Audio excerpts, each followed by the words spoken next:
Morgan Housel की किताब the psychology of money से एक बहुत ही दिलचस्प आइडिया आज हम समझने वाले हैं। एक ऐसा आइडिया जो शायद पैसे खर्च करने को लेकर आपका नजरिया ही हमेशा के लिए बदल दे। चलिए शुरुआत एक सीधे से सवाल से करते हैं और इसका जवाब पूरी ईमानदारी से सोचिएगा। क्या कभी कोई चीज सिर्फ इसलिए खरीदी गई है ताकि दूसरे लोग उसे देखकर इंप्रेस हों? हम में से ज्यादातर लोगों को ऐसा ही लगता है ना, कि भाई एक बड़ी सी गाड़ी होगी, एक शानदार घर होगा या महंगे ब्रांड्स के कपड़े होंगे तो लोग हमें सम्मान देंगे, हमारी तारीफ करेंगे। पर क्या हो अगर ये पूरी की पूरी सोच ही गलत हो, मतलब जड़ से ही गलत? क्या हो अगर पैसे और सम्मान का ये पूरा इक्वेशन ही असल में काम ना करता हो?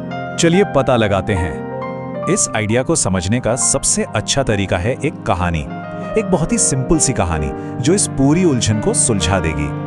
जरा सोचिए, आप सड़क पर खड़े हैं और आपके सामने से एक चमचमाती हुई बहुत ही शानदार महंगी गाड़ी गुजरती है। मान लीजिए कोई फरारी या लैम्बोर्गिनी। उसका डिजाइन, उसके इंजन की आवाज, आपकी नजरें उस पर टिक जाती हैं। और बस यहीं पर सबसे जरूरी सवाल आता है। जब हम उस कार को देखते हैं तो हमारे मन में असल में क्या ख्याल आता है? क्या हम ये सोचते हैं, वाह देखो उस ड्राइवर को, क्या आदमी है? या फिर हम ये सोचते हैं, वाह यार क्या गाड़ी है, काश ये मेरे पास होती? और जानते हैं, इसी को कहते हैं the man in the car paradox. ये एक गलत फहमी है। हम सोचते हैं कि लोग हमें देखकर कहेंगे, वाह क्या इंसान है, लेकिन असल में वो उस चीज को देखकर सोचते हैं, वाह काश ये मेरे पास होती। मतलब वो आपके बारे में नहीं बल्कि खुद के बारे में सोच रहे होते हैं। ये जो कोट है ना, ये इस पूरे पैराडॉक्स का सार है। तालियां गाड़ी के लिए बज रही हैं, उसके ड्राइवर के लिए नहीं। ड्राइवर तो उस चमक दमक में बस एक अनजान चेहरा बनकर रह जाता है। तो सवाल यह है कि ऐसा होता क्यों है? हमारे दिमाग के अंदर आखिर चलता क्या है? चलिए इसके पीछे की साइकोलॉजी को थोड़ा समझते हैं। देखिए, ये इंसान का नेचर है। जब भी हम कोई बहुत अच्छी चीज देखते हैं तो हम उस इंसान के बारे में नहीं सोचते जिसके पास वो है।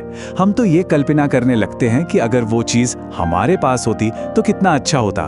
तो जो मालिक है वो तो बैकग्राउंड में कहीं खो ही जाता है। तो इससे हमें सबक क्या मिलता है? सीधा सा सबक है, अगर पैसा सिर्फ इसलिए खर्च किया जा रहा है कि दूसरों से सम्मान मिले तो वो पैसा असल में बर्बाद हो रहा है। ये एक ऐसा इन्वेस्टमेंट है जिस पर रिटर्न कभी नहीं मिलने वाला।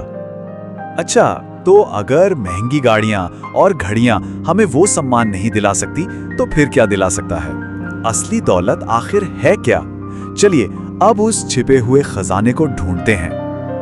ये स्लाइड सब कुछ साफ कर देती है। देखिए, एक तरफ है वो चीजें जो सबको दिखती हैं, कारें, घर, ब्रांड्स, और दूसरी तरफ है असली दौलत जो दिखती नहीं है, यानी कि अपना समय, किसी भी मुश्किल हालात से निपटने की आजादी और फाइनेंशियल सिक्योरिटी।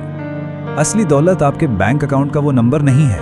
नहीं, असली दौलत तो ये है कि आप सुबह उठकर ये कह सकें, आज मैं वो कर सकता हूं जो मैं करना चाहता हूं। ये फ्रीडम के बारे में है, चॉइसेस के बारे में है।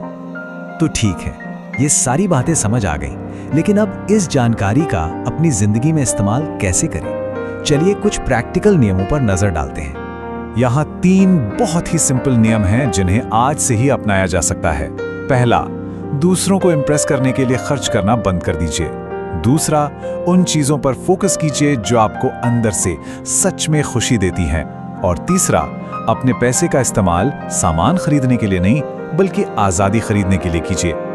ये सबसे बड़ा और सबसे जरूरी सबक है। अगली बार जब भी कोई बड़ी चीज खरीदने का मन करे तो बस एक पल के लिए रुक जाइए और खुद से पूछिए, क्या मैं ये अपने लिए खरीद रहा हूं या फिर दूसरों को दिखाने के लिए?